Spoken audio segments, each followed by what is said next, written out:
Columbia University's main graduation ceremony canceled due to Gaza protests. Columbia University on Monday, May 6, announced that it has canceled the main ceremony for graduating students next week amid the protests on campus by students over the ongoing war in Gaza.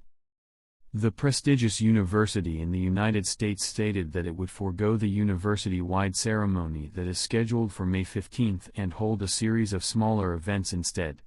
We have decided to make the centerpiece of our commencement activities our class days and school-level ceremonies, where students are honored individually alongside their peers, rather than the university-wide ceremony that is scheduled for May 15, Columbia said in a statement. Columbia called the past few weeks incredibly difficult for our community and further said that they are determined to give our students the celebration they deserve in smaller scale. School-based celebrations are most meaningful to them and their families. We will focus our resources on those school ceremonies and on keeping them safe, respectful, and running smoothly. A great deal of effort is already underway to reach that goal, the university added. The statement further added that the school consulted with student leaders in deciding how to handle graduation. The majority of the ceremonies, which had been set to take place on the Morningside Heights campus where most of the protests have taken place, will be moved to the university's main athletic complex.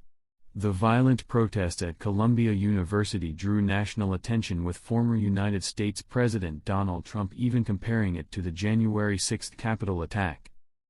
The protest at Columbia University inspired similar demonstrations at dozens of universities around the U.S., with students calling for a ceasefire in Gaza and demanding their schools divest from companies with ties to Israel.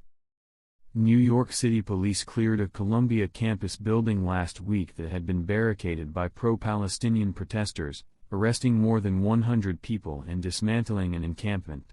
Meanwhile, the White House said on Monday that U.S. President Joe Biden will speak to Israeli Prime Minister Benjamin Netanyahu after Israel's military called for Palestinians to evacuate eastern Rafah ahead of an offensive in the southern Gaza city.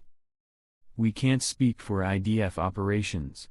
We have made our views clear on a major ground invasion of Rafah to the Israeli government, and the President will speak with the Prime Minister today," a spokesman for the National Security Council told the news agency AFP. "We continue to believe that a hostage deal is the best way to preserve the lives of the hostages, and avoid an invasion of Rafah, where more than 1 million people are sheltering. Those talks are ongoing now.